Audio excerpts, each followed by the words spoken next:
Vous savez, un mec qui fait des vidéos sur YouTube, il s'appelle Petit Pharaon. Mais déjà Pharaon avec un F, même pas avec PH. Le mec, il l'a écrit à l'espagnol. Je sais pas, il s'invente des origines espagnoles, colombiennes. Il est pas très net. Et ensuite, le pire, c'est que dans une de ses vidéos, qui ira en demi-finale de la Coupe arabe, il a dit que pour le match Maroc-Algérie, il voyait le Maroc gagner sur le score de 1-0 sur un penalty, parce que la défense algérienne commet parfois des petites erreurs. Penalty donné au Soudan, penalty donné à l'Égypte, donc il voyait ça. Et ensuite, il a dit quoi? Le pire, vous savez, il a dit quoi? Il a dit que l'Algérie allait recevoir un carton rouge. N'importe quoi. Mais ça, on va revenir dessus après. Bref, bienvenue à vous dans cette vidéo. Et je tiens d'abord à vous remercier pour tous les messages qui me demandaient le débrief de ce match sur Insta en privé, dans les commentaires YouTube. Franchement, ça m'a fait super chaud au cœur de savoir que vous vouliez le débrief. Et des petites choses avant de commencer. Déjà, le décor. Maillot de la Palestine, parce que s'il y a un truc qui nous met tous d'accord, c'est bien ce pays. Et ensuite, des maillots de l'AC Milan, parce que je pense que vous en avez marre des maillots de l'Égypte. Et je me suis dit, il y a des joueurs algériens qui sont passés par l'AC Milan, des joueurs marocains qui sont passés aussi par l'AC Milan. Donc voilà, c'était le bon petit compromis, on va dire. Et voilà, là où je voulais en venir. Donc si dans les commentaires, vous êtes là pour parler de géopolitique, vous n'avez pas votre place. Si vous êtes là pour insulter, vous n'avez pas votre place. Si vous êtes là par rapport à à mon avant-dernière vidéo où je disais que le Maroc allait gagner et que vous êtes là pour me dire que je déteste l'Algérie, que j'ai une haine envers l'Algérie, je sais pas quoi, vous n'avez pas non plus votre place ici très clairement. Et la dernière des choses, si vous êtes là pour me dire que j'avais tort et que voilà, c'est l'Algérie qui a gagné, alors vous êtes en droit d'être ici, mais si c'est pour le faire en m'insultant, alors vous n'avez pas votre place non plus ici. Hier et pour la première fois de ma vie, j'ai assisté à un derby maghrébin. J'ai assisté à un Maroc-Algérie, au Lion de l'Atlas contre les guerriers du désert. Et c'est incontestablement et de très très loin le plus beau match de cette compétition.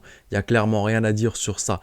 On avait Algérie-Égypte comme référence. Le Maroc-Algérie est à des années-lumière. Quant à son scénario, quant au nombre de buts, quant au rebondissement de ce match, c'est vrai que Algérie-Égypte n'a duré que 90 minutes. Peut-être qu'il aurait été aussi beau sur 120 minutes et ensuite en tir au but.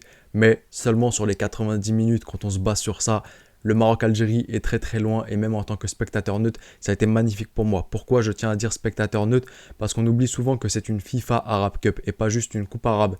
Donc, elle est sous la direction de la FIFA, donc elle est bien plus médiatisée, on la voit bien plus. Les gens du monde entier, quand ils vont regarder maintenant nos pays, quand ils vont notamment regarder là plutôt, le Maroc-Algérie, ils vont se dire waouh, c'est donc ça le football. Ils ont du football quand même, c'est pas des pays qui savent pas jouer au foot, qui ne font que des longs ballons. Donc clairement, aujourd'hui, je tiens à tirer ma casquette pour l'Algérie et pour le Maroc, pour ces joueurs sur le terrain, pour ces deux entraîneurs qui ont fait en sorte qu'on ait un spectacle aussi beau et qu'aux yeux du monde entier, nous ne soyons pas des seulement longs ballons, des personnes qui ne savent pas jouer au football. Et pour tous mes frères marocains, vous n'avez pas à rougir ni à avoir honte, ne serait-ce qu'une seule fois. Parce qu'aujourd'hui, l'équipe du Maroc a montré un très beau football. Elle a montré que malgré 2 buts, elle a su revenir au score lors du 1-0, lors du 2-1. Et ce même malgré le plus beau but de la compétition à la 110e, 111e minute, qui aurait pu complètement mettre une clim à ce match-là. Vous avez réussi à revenir au score et vous avez montré de la combativité. Les joueurs étaient clairement des lions de l'Atlas sur ce match-là. Donc, il n'y a pas à rougir et vous pouvez vraiment garder la tête haute. Et maintenant, que dire si ce n'est félicitations et bravo à l'Algérie? Que dire si ce n'est que tout le monde n'est pas capable de faire l'exploit qu'a réalisé l'Algérie?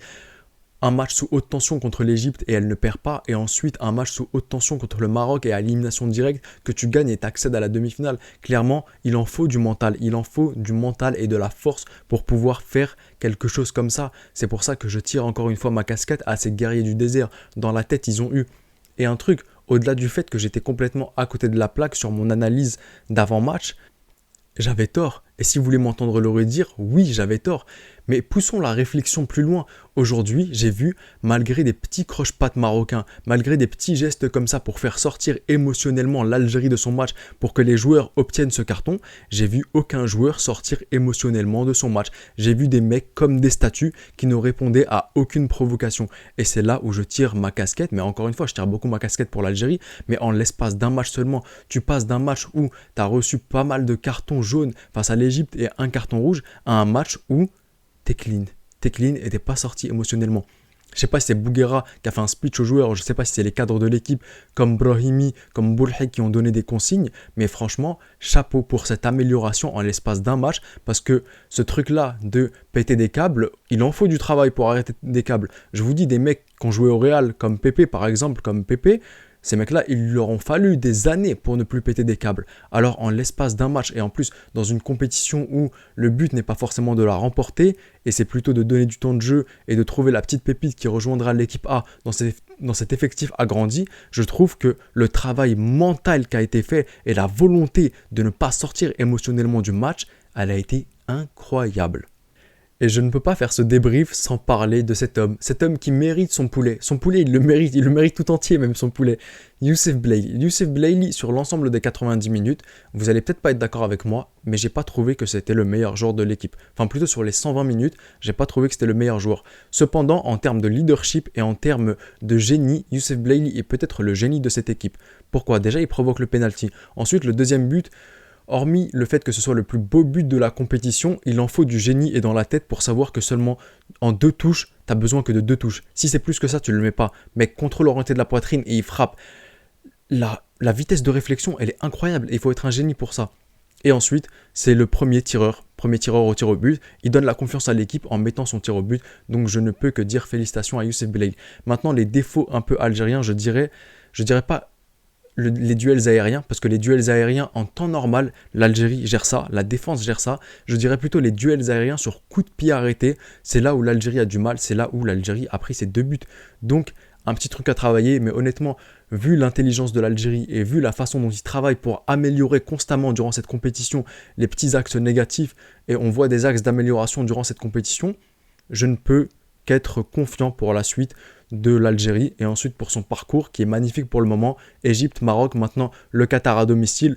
Franchement, l'Algérie fait une compétition magnifique et bravo à vous. Vous êtes en train, là, aujourd'hui, l'Algérie, de montrer au monde entier, parce que c'est une FIFA Arab Cup, comme je le redis, que ce football africain est beau, qu'il y a du spectacle, qu'il y a du fair play, qu'il y a énormément de fair play. Au-delà du fait que, même avec l'Égypte, ça a été la même chose. Voilà. Au-delà du fait que ce soit un derby, il y avait de l'intensité quand on jouait, mais une fois qu'un mec est au sol, on lui fait un câlin. Il y a des images magnifiques. On est en train de montrer au monde entier qu'on n'est pas des animaux. Parce que là, c'est une coupe arabe. Là, il n'y a que des arabes. Donc on est en train de montrer qu'on est des personnes respectables, qu'on n'est pas des animaux, qu'on sait faire la part des choses quand il le faut. Donc je trouve ça magnifique. On oublie Twitter, là les gens ils sont pas très nets dans leur tête. On regarde ce qu'il y a dans les tribunes, on regarde ce qu'il y a sur le terrain et on peut qu'être fiers de nous. Et ça, l'Algérie, voilà, contre l'Égypte, contre le Maroc, elle nous rend fiers, l'Algérie. Je le dis très clairement, en tant qu'Égyptien, l'Algérie nous rend fiers en tant qu'Arabes, en tant que musulmans. Voilà. Maintenant, j'ai assisté à l'un des plus beaux matchs, je le redis, de cette compétition. Je suis fier de l'avoir regardé en tant que neutre. Voilà, pour les Marocains, c'est un peu plus compliqué, mais vous pouvez sortir la tête haute, il n'y a rien à dire. Magnifique, magnifique, magnifique. Tahia al-Maghrib, Tahia al-Jazair. Et je vous dis... Arrivederci.